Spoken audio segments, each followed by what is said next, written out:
everyone, and welcome to another episode of the Today's the Day Changemakers Podcast. I am Jody Grunwald. This week, my guest is David Armstrong, author of the book, Why Me? My Fight for Life, motivational speaker, life coach, at-risk youth expert, and 24-year U.S. Air Force veteran.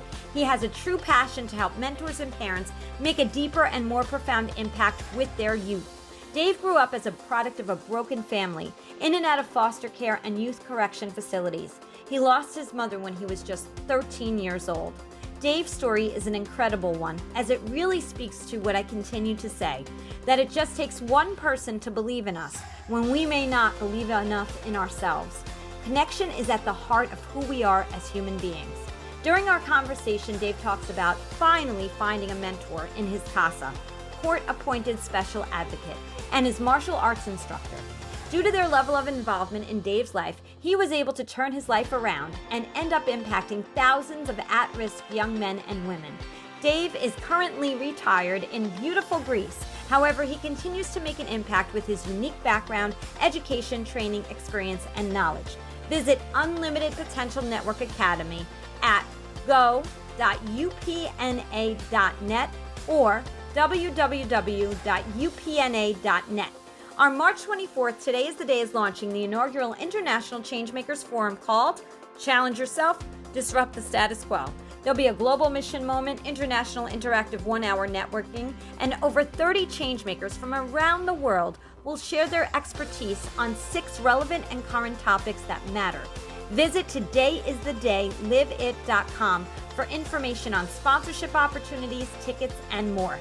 Subscribe, like, and comment on the Today is the Day Changemakers YouTube channel or stream this podcast on all streaming sites. The views expressed by all Today is the Day Changemakers podcast guests are their own. Their appearance on the Today is the Day Changemakers podcast does not imply any endorsement of them or any entity that they represent. Have a great week, everyone. Hello, everyone, and welcome to another episode of the Today's the Day Changemakers podcast. I am Jody Grunwald, and as I say every single week, I am blessed and honored to interview the changemakers from around the world. And today, when we talk about around the world, I'm in the United States, but I have Sensei Dave Armstrong, who is in beautiful Greece. Hi, Dave. How are you? Woo-hoo! Life is perfect. Life is awesome. I can't complain about anything. I love that. How many people do you ask, how's it going? And they say, life is perfect, right? Nobody says that. Judy, look, life is not perfect. No, that's total BS, but it's great. Like, perspective is everything. And like, I think about where I am compared to what my destiny should have been, right? Compared to where others are, where others that have been, where I came from and fell into their destiny because of ... And I think, yeah, gosh, my life is incredible. And it just is. It just, if I wake up, I'm able to just tackle the day. And that's just the truth. That's a great perspective. And before we go into all of that, because we have so much to cover today, I'm excited to have you here. I want to read your bio because I always do this. This is the only time I read. So Sensei Dave Armstrong is a published author, motivational speaker, life coach, at-risk youth expert, and 24-year U.S. Air Force veteran who has a true passion to help mentors and parents make a deeper and more profound impact with their youth. Dave grew up as a product of a broken family, in and out of foster care and youth correction facilities, only to lose his only family, his mother, when he was 13 years old. But thanks to his CASA, Mr. Ron Baranick, and his martial arts instructor, Sensei Otto Johnson, and their level of involvement in young Dave's life, he was able to turn his life around and end up impacting thousands of at-risk young men and women, as well as trained and provided encouragement to mentors and parents. He's currently retired in beautiful Greece. However, he continues to make an impact with his unique background, education, training, experience, and knowledge. And make sure you visit Unlimited Potential Network Academy, and that is go.upna.net or www.upna.net to learn more about the programs he's currently offering for mentors and parents. And we're going to get into that in a few minutes. But I always like, especially with your story, Dave, I kind of want to go backwards a little bit, you know? And talk a little bit. I know you talked about losing your mom at such a young age, and I just want to tell everybody that your book, which I admitted even before, I am not finished, but I'm going to finish, because this book, it grabs you, it brings you in. Tell everybody the name of the title of your book. It's Why Me? My Fight for Life by Dave Armstrong. Yeah. And actually, so this is it here, but I'm going to be changing the cover. Why am I changing the cover? I'm in a military uniform there, and all of this was very symbolic to me. The wording, the title of the book, the cover of the book, very symbolic to me. But then I start realizing that it seems a little military-esque. And it has nothing to do with the military. It has nothing to do with the 24 years that I served in the Air Force at all. It talks about how I was able to even get in the Air Force. The shattered glass is shattering through your destiny. The why me is kind of like, why my life? So many people, so many kids in the foster care system and juvenile detention say this: why me? Why my mom? Why my dad? Why do I have to deal with this? Or why do I have to be the unlucky one? And so I got all of this. And I think that if I explained it just like that to anyone, they would get it. But at a glance, it seems like it's a little military. And has nothing to do, that nothing to do with the military. I'm not writing about the military, and I want to make sure that it's impactful. So my point in all of that is, you may see a different cover, and the new title is from gangs to Greece, how I overcame my destiny, or something like that. But Why Me will still be available. Doesn't matter. And the book and everything that we're going to talk about right now is not about me. Even though we're talking about me, I don't care about me. I want everyone listening to be able to live vicariously through my experiences, so they can either A, become better tomorrow, B, not have to go through some of the stuff that I went through, or C, just have a great feeling about life sometimes, and the fact that things can be okay for people sometimes, right? A little bit of hope. So even though we're going to talk about me, Judy, it's not about me. I don't care about me. It's my experiences and how it can impact others. No, I'm sorry, go ahead. Were you going to say something else? The end. That's all I wanted. I wanted to make sure everybody got that. We hear a lot of people talk about themselves and their experiences and me. I don't want it to be that type of podcast. I'm not that type of person. I do all of this stuff to be able to impact other people's lives. Really. I think, as we talk about this in this new year that this will air, is that, kind of finding the 5 gems that people could take away from every podcast episode. And I think you're just going to do that by what you're going to share. And as Dave said, it kind of rolls over to, could be anybody. And there are kids right now dealing with the things that you've dealt with. So let's talk a little bit about that. Your childhood was definitely filled with obstacles, and definitely has. And the one thing then I'll let you go, that I will say is that, as much as we can all have empathy, and I loved this was in the book, and this really resonated with me. So this is one of the gems that I'm taking away from this. Yes.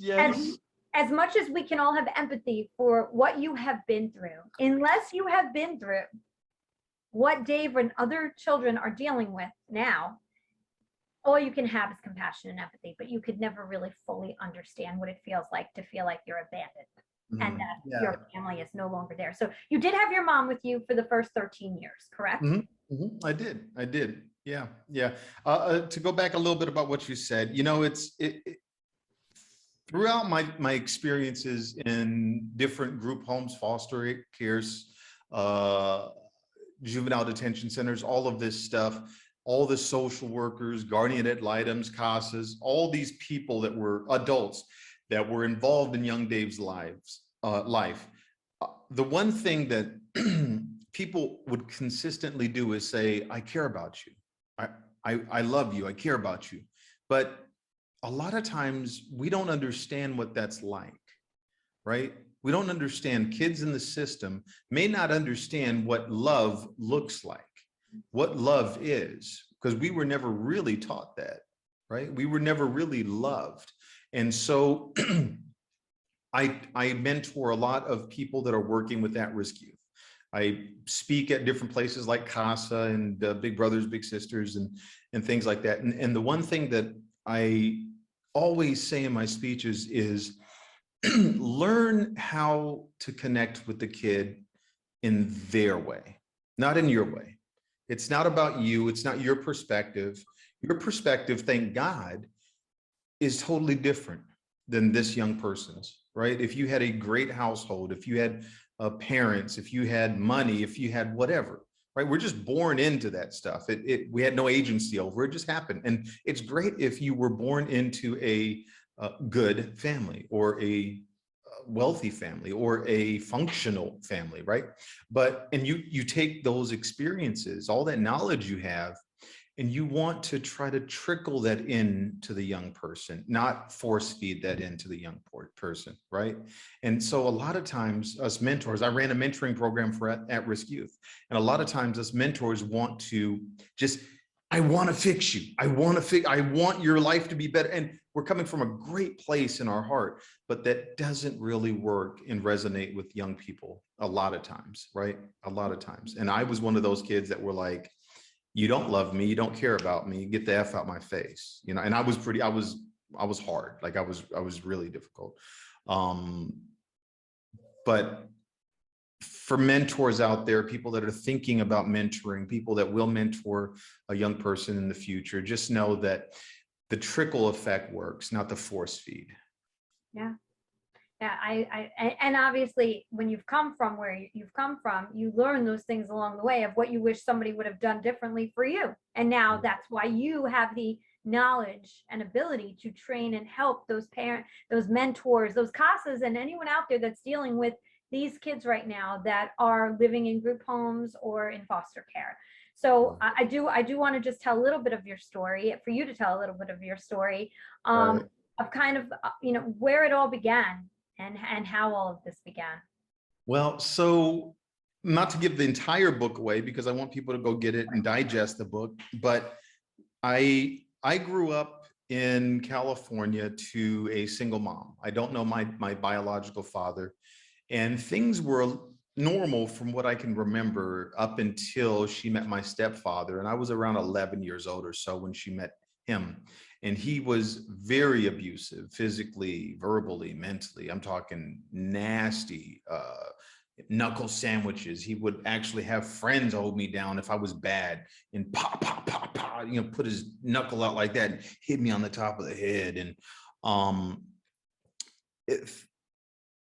growing up like that, suffering abuse, watching your mom get beaten constantly by some man, hardens you, and it also makes you not want to be around.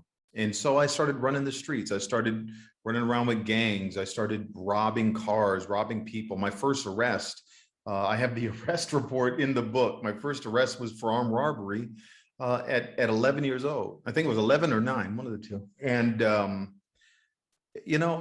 it was bad. And I'm not unique in that respect. There's a lot of young people that are going through their own turmoil, their own situations, and it's not their fault. It just happened. Okay, so what are we going to do about it? So for me, I ran the streets. I was never home. And then I got sentenced to a boys' camp for 2 years when I was 12. And while I was at the boys' camp, I'll never forget, we had the old intercoms. So the front office would call into the classroom and the intercom would come, ding, ding, ding. Miss So-and-so, will you send Mr. Armstrong or David Armstrong up to the front office? I go, oh, Jesus, what do I do now? What did I do now? Okay. So I grabbed my stuff and I walk up to the front office. And the receptionist up in the front office says, hey, Dave, your social worker's coming to get you. My social worker's name was Deborah Bowser. I'll never forget her name. I don't know why. And so I said, okay, I'm sitting there and I'm waiting. And I knew I was in trouble. I don't know what I did. I cussed staff out. I did something, I'm sure. And now I'm in big trouble. Maybe they're going to put me into another placement, because a lot of times we just get snatched from one placement to another. right? One group home, one foster home, juvenile detention center to another. You just, everything you have, sometimes everything you have will come with you. Sometimes things get left behind, but you're just, boom, now this is your new place, the end. And so I was kind of used to that.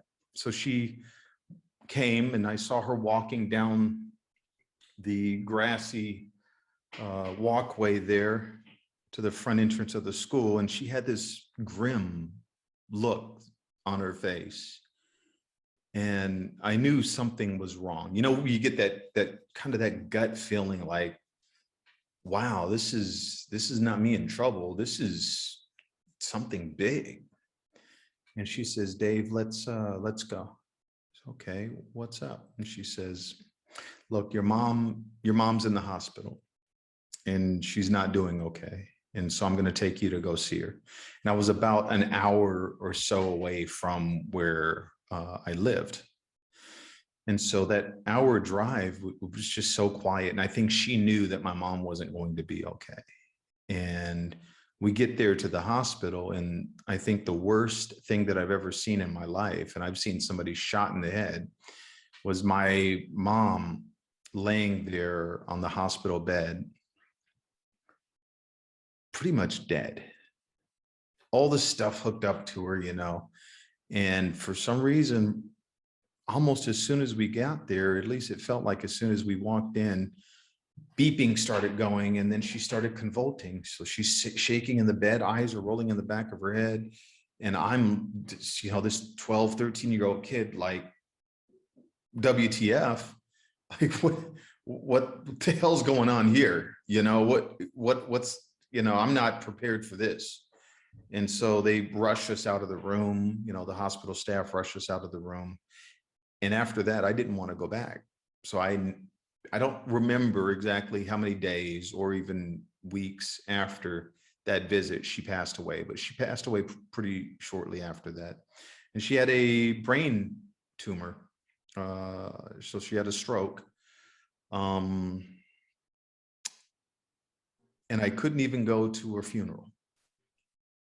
And it was because I hated her for dying. How screwed up does that sound? But if you think about it, the one person that's actually somewhat stable in your life is now gone. And so at 13 years old, I had no one. I had nothing. I had no one. And I had no tools in my tool bag of life to deal with all of this. So another story is after she passed away, I remember the feeling of loneliness, but it was worse than loneliness. One of my speeches, I asked the audience to close their eyes, and I'll kind of walk us through this in a abridged version. So I asked them to close their eyes and visualize walking through a field. And now this field is all of a sudden a dense forest. And the more you walk, the more dense it becomes. Nothing but trees all around you. And then pretty soon you can't see anything but trees and the road in front of you. And then now you can't stop walking. So you feel like you're just drawn, compelled to keep walking in front of you. But you know that you're just going deeper and deeper and deeper into this dense forest. And as you're drawn to keep walking, it starts to turn black. And so you can't even see your peripheral anymore. Now everything is just kind of a tunnel. And so now you just see trees and black in front of you. And that's how I felt. I had nothing in front of me. I had no hope. I had no one. And I had absolutely nothing to live for. So there I am under a bridge as it's raining. I crack a bottle and I'm trying to cut my wrists. And I couldn't even kill myself.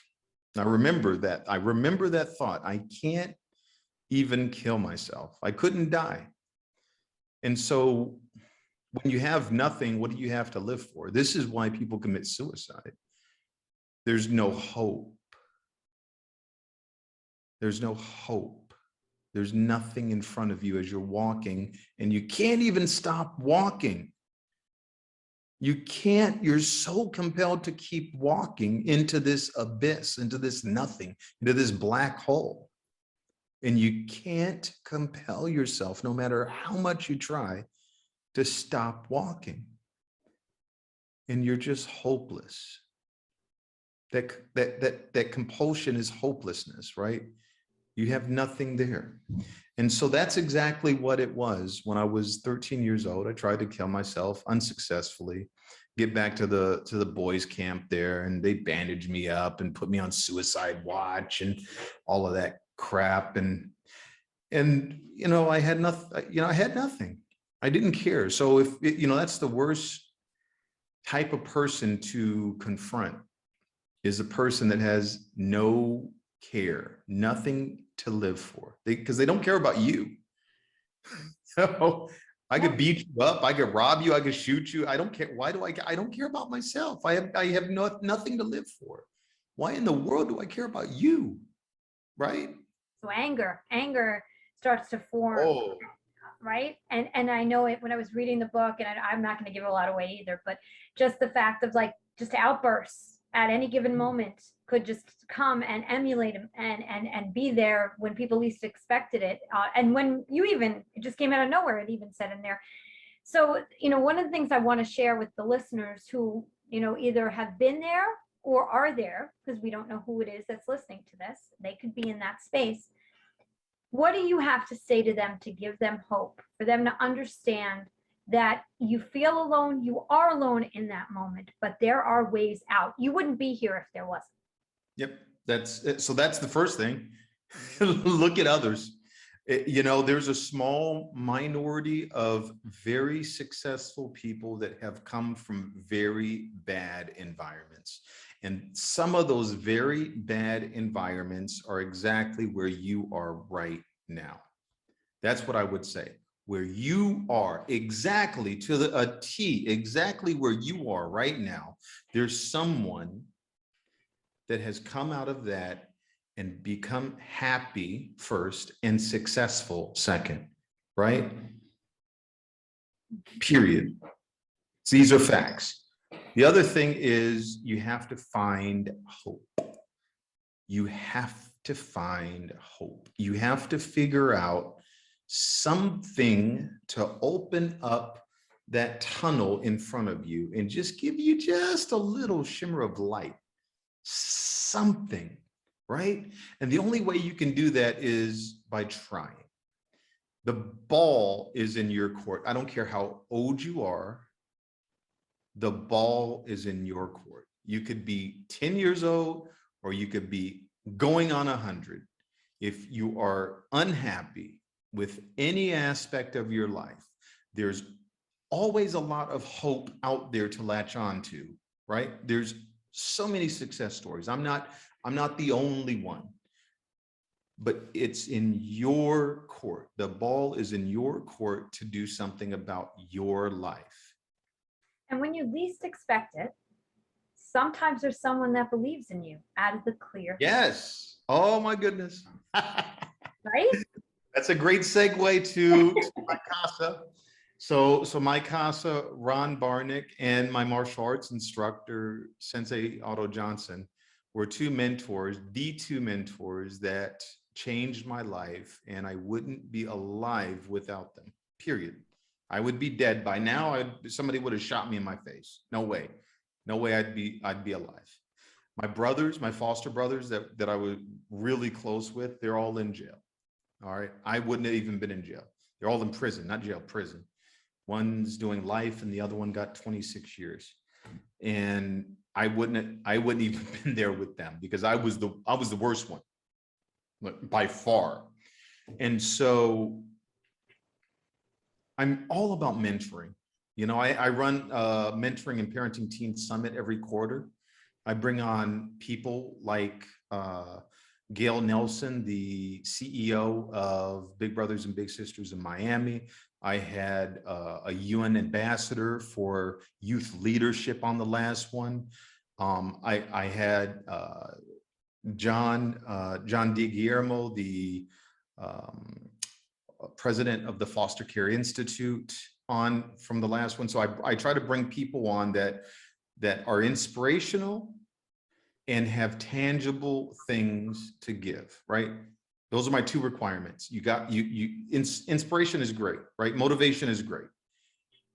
But without something tangible to hold on to, it's kind of pointless, because that feeling of motivation and like fire goes away once life just kind of settles back in, right? Right. And that's quick. That's 10 minutes, 1 hour after the thing. Even if you go to a Tony Robbins event, that's 3 days, right?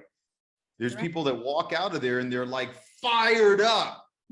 My life is in my hands. That's it. I'm ready. I'm taking control.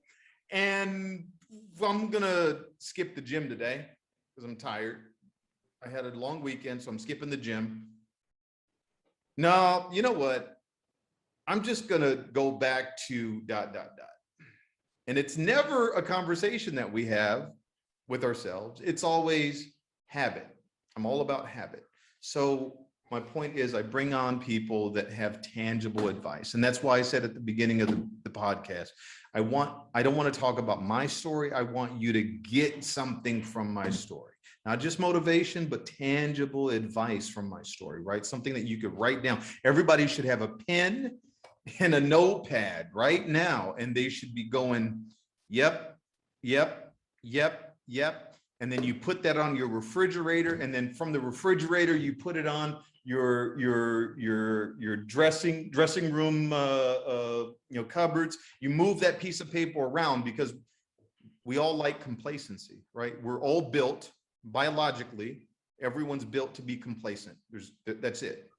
The end, right? So we get used to that piece of paper that we were so fired up and we wrote all stuff on, and we put it on the refrigerator. And then what happens in a week? Forget that it's even there. So that's why I tell my clients, you take it from the refrigerator, next week, you put it somewhere else. You put it somewhere else. You put it in your car. I don't care where you put it somewhere else, because now it's unusual. It's somewhere out of place. And then you go, oh yeah, number 3, gym. Number 3 is gym.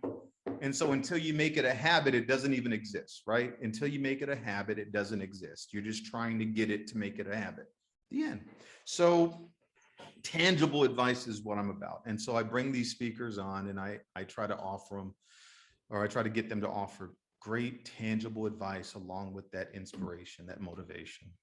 I love that. And so it's so funny you mentioned this, because this is so perfect, because on Today's the Day, liveit.com, there's a journal for 2022 where people can put their gems of the nuggets that they get from every single episode, and it's printable, and they'll be able to print it off.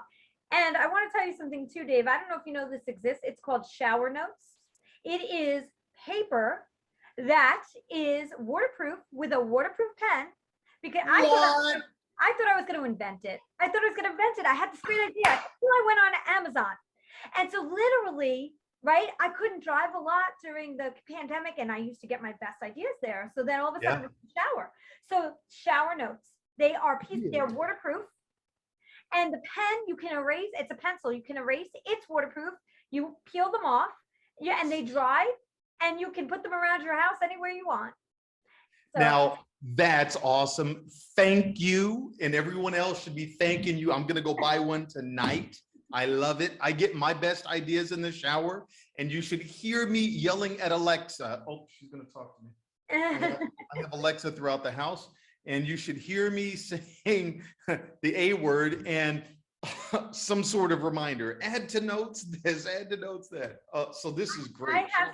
I have a motivational thing I put up every day, right? It's like, if whoever's going to come behind me in this, because we have a couple people living in the house, they can get some motivational words. And I loved it. It's anyway, what you just said, it's like everything you're saying, it segues into other things that we're doing. And I think it's so important. Tangible. Jewel number 2, no matter what, is that tangible. Everybody likes to talk high level. tangible information that you can use, move the paper around, be inspired throughout the day, and leverage words because they mean something, right? So I think that those were all so important. I do want to go back to the anger piece. Yes. And I talked to you about this even before the podcast, is that a lot of people, right, they push the anger down, then it comes out when they least expect it. And as a child going through the time that, and it's hard to understand, right? So you're doing the best you can. And it sounds to me though, and correct me if I'm wrong, that in wherever you were, the boys' camp, the foster care, they didn't really work with you on anger management. Well, they tried. They of did. course, they tried. Yeah, but again, Judy, the ball's in your court. Right. The end. So if you're a kid or an adult or an old man or an old lady, and you don't want someone's advice, you just don't. Yeah, and if you don't care, you don't care, right? I mean, if you're right. There's a lot of people that will come to me and they're complaining about something, and I'll ask them, do you want to just talk and get this off of your chest, or do you want to find a solution to this problem? Right? There's two sides of that coin. So if you want to just talk, there's nothing wrong with just talking and getting things off your chest without being solution driven. I'm not wired like that. I'm solution driven wired. That's okay for me. So if I come to my wife with a problem, she knows I'm looking for a solution. I'm looking for input, right? I don't want her to just listen to me. I can go talk to myself in the mirror. I don't want someone to listen to me, but that's just me. There's nothing right or wrong with wanting someone to listen to you. So a lot of times people have to understand, if you have an anger management issue, you have to acknowledge that, and you have to apply the tools that are being given to you, because there's tons of advice, a plethora of things that you can do to control your temper, right? And it ranges, right? It ranges from one end of the spectrum to another. Just breathing can control your temper. You do that 5 times and you will be calmer. Will that help? I don't know. It depends on you and your wiring, how wired up you are, right? How pissed off you are. I've chased people for cutting me off on the highway to their house. No joke. I had a lady have her whole family waiting for me at her house because she cut me off, then flipped me off, and I chased her to her home. And this is before everybody had a cell phone. And but I was an adult. I was like 18, 19 years old. And so even after I joined the Air Force and I was trying to correct my life and get better, I still had an anger management problem. Actually, the Air Force sent me to anger management training, right? Because even though I was better than I wasn't the 15-year-old kid fighting constant. I would fight you if you looked at me funny. I would fight people as I'm walking down the street and someone is looking at me. I said, what the F you looking at, cuz? Nothing, man. Bah! Right? So I went from that, and I wasn't that bad when I went into the Air Force, but I certainly had a problem with authority. And so if my boss said, hey, Dave, I need you to, no, I don't, no. Right? You don't get to say no. You're in the military. It sounded like I was asking you. And as I progressed in rank and had people working for me, I would say things like that. Oh, it sounds like I'm asking you, but I'm not. I'm being courteous by making a request, but it's not really a request. You know what I mean? And so I had a problem with that. And until I was ready to receive each bit of advice, each different tool to put in my tool bag, right? I love the tool bag analogy. I use this all the time. So we have these different tools and we take out the right tool for the right event, right? And so I'm upset. I'm really pissed. I'm about to get into a physical fight, and I take out the right tool and I go, I don't need to physically fight. Right. So how do you learn what the right tool is for you? Like how did that switch flip for you? So the first thing is be receptive, be ready to put tools in that tool bag, right? And the second thing is to find someone, a program, a therapist, a person, a mentor, someone that can give you the proper tools, right? And just because one person doesn't have all the tools doesn't mean that the tools that one person has can't be utilized in different situations, right?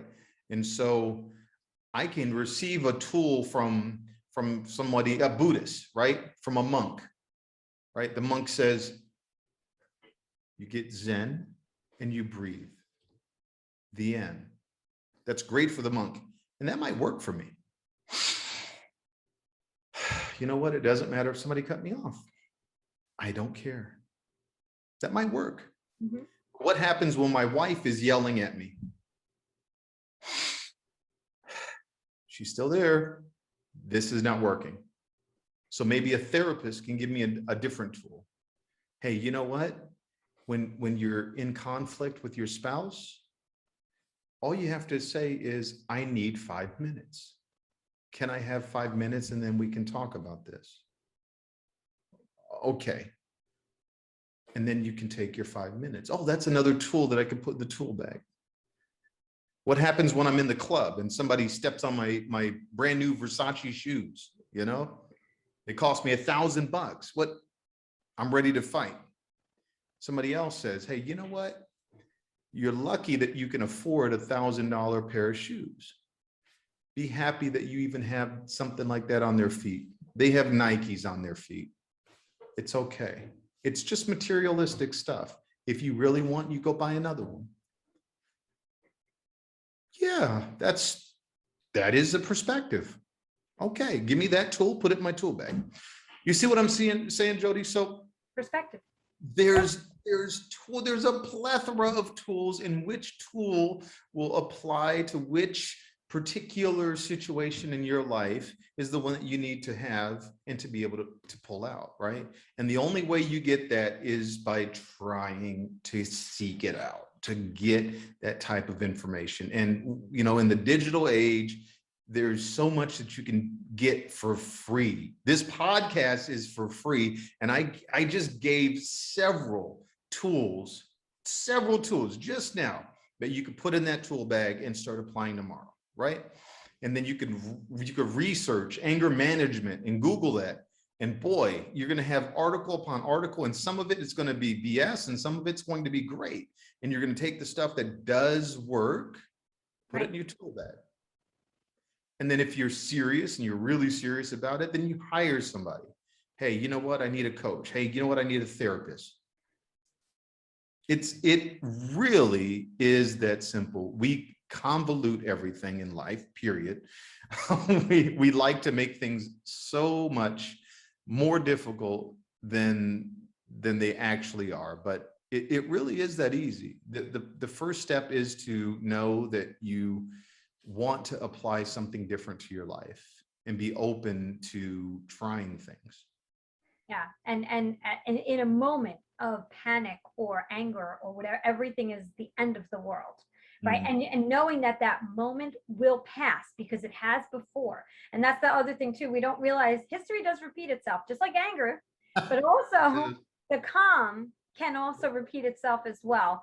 One last question on this topic before we move on is that what would have been the thing that you would have needed as a child to help you through that anger? Do you think if you could have picked anything, what would it have been to be that tool back then? Because honestly, you and I both know as a child, right? You don't even want to hear about tools. Like you're just so in a different place then. I don't know, Judy. I think if somebody used that type of analogy with me, it might have worked. But to answer your question,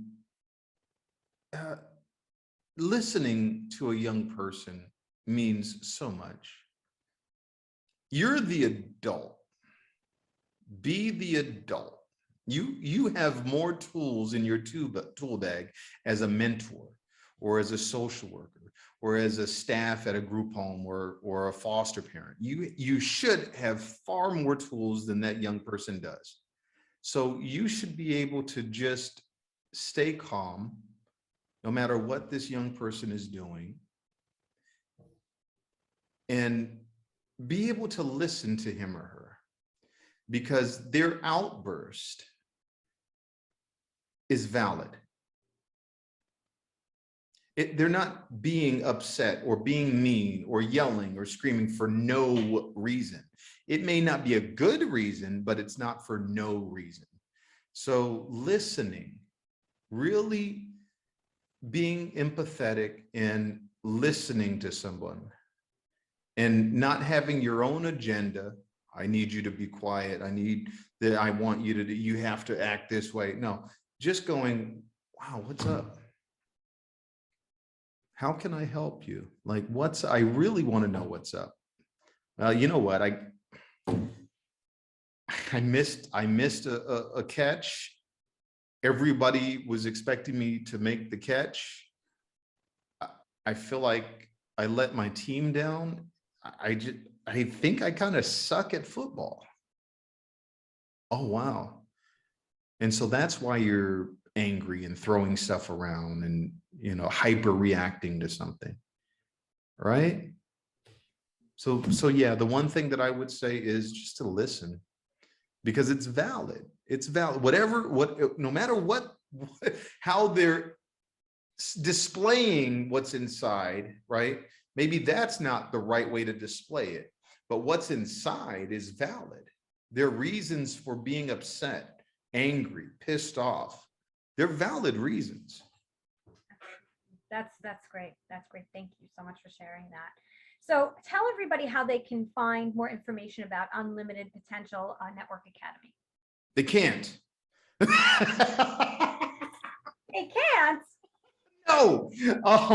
So yeah, Unlimited Potential Network Academy, upna.net is the website. So www.upna.net. I have programs at go.upna.net that are for parents and mentors, some training programs that are really good there. And we touch on goal setting with your teens, how to teach them to set goals. We talk about shaping behavior. I have a background in psychology also. When I became a life coach, I decided to, have a little more experience, because I didn't know what I was doing as a life coach. Really, I did, but I wasn't really sure. And so I went and enrolled in a psychology program at Liberty University. And so I kind of combined psychology, my own experiences, and all of the positions that I've been fortunate to have and be in, working with youth and working with troops. And so I try to apply all of that to the lessons in the courses and things that we develop. And of course, we have one-on-one sessions for parents and mentors, and a lot of free stuff like the summit that we put on every quarter.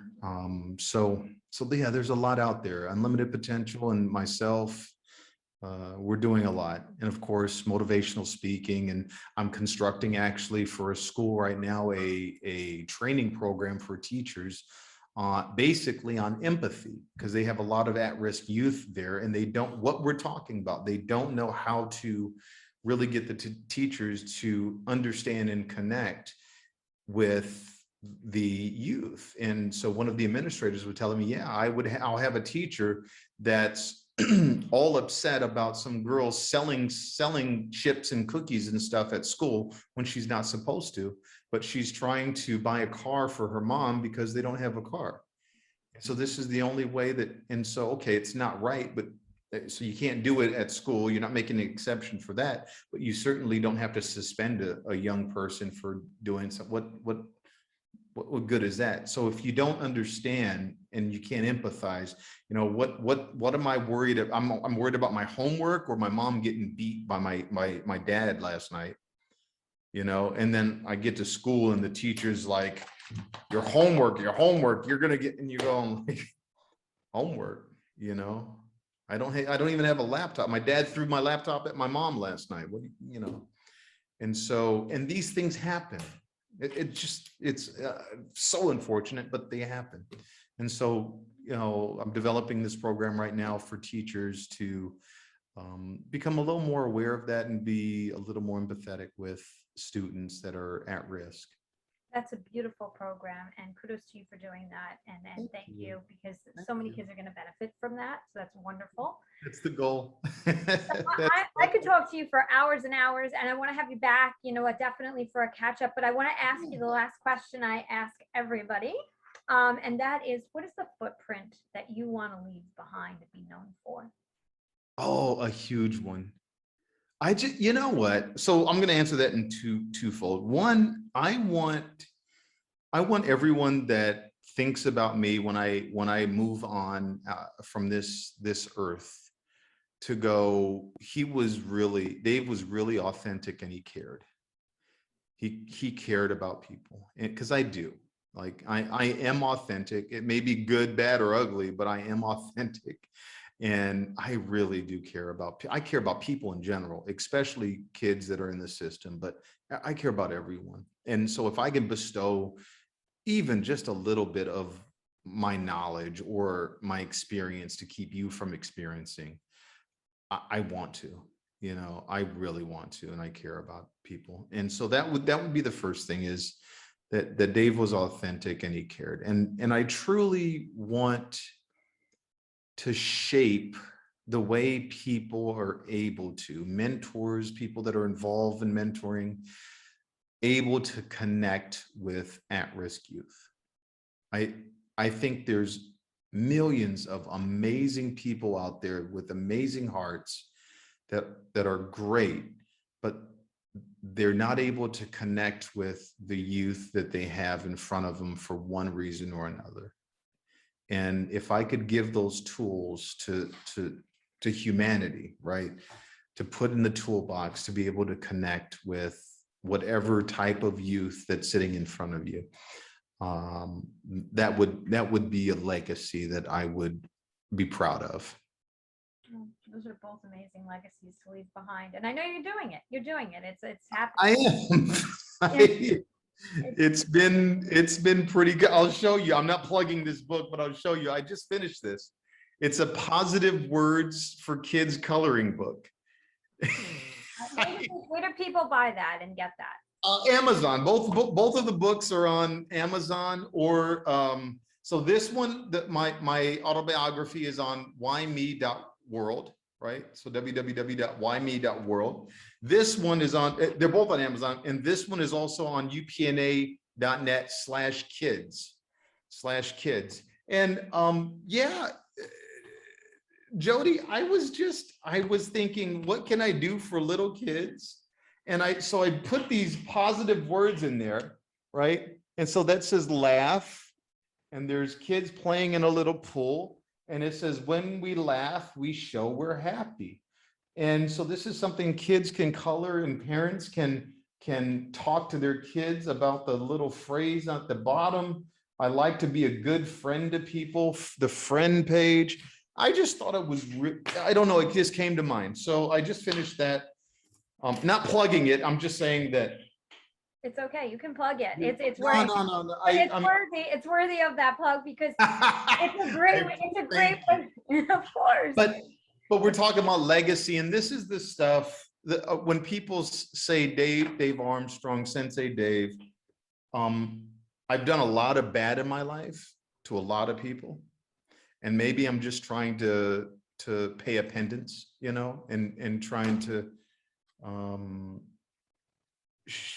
trying to do a little more good than I did bad. And I think I've outdone myself. If I'm going to pat myself on the back, I've been a mentor, and I've been helping a lot of people for a long time, and I'm going to continue to. And I'm lucky that I'm retired in Greece now, and I have a lot of time to be able to think about things like this positive words coloring book and finish an autobiography to help people. I'm lucky that I have the time and the means to be able to focus on other people. I want to thank you for giving us so many gems, as I'm saying, to think about. I mean, hope, finding hope. It's there. It's right there. Tangible tools to utilize. So many great words of wisdom here in this podcast. And I want to thank everybody, and definitely go check out the journal that's going to be online. That's online on todaysthedayliveit.com, because you can use the information you learned today and move that paper around. That's another tool, another gem that Dave shared with us today. So Sensei Dave Armstrong, thank you for coming to us all the way from Greece. I'm so excited to have you as part of our Changemakers family now. And you'll be back, I hope. We'll share an update. Absolutely. On things. And so any last words before we head out? Thank you and everyone listening. I hope that I was able to give a little bit or a lot. Thank you. Thank you. You did. So I'm going to say what I always say at the end of every podcast. Today is the day. You cannot go back to yesterday, and you do not yet own tomorrow.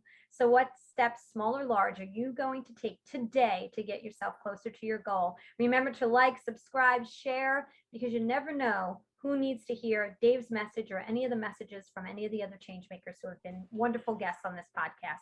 Have a great day, everyone. Thank you so much. Bye.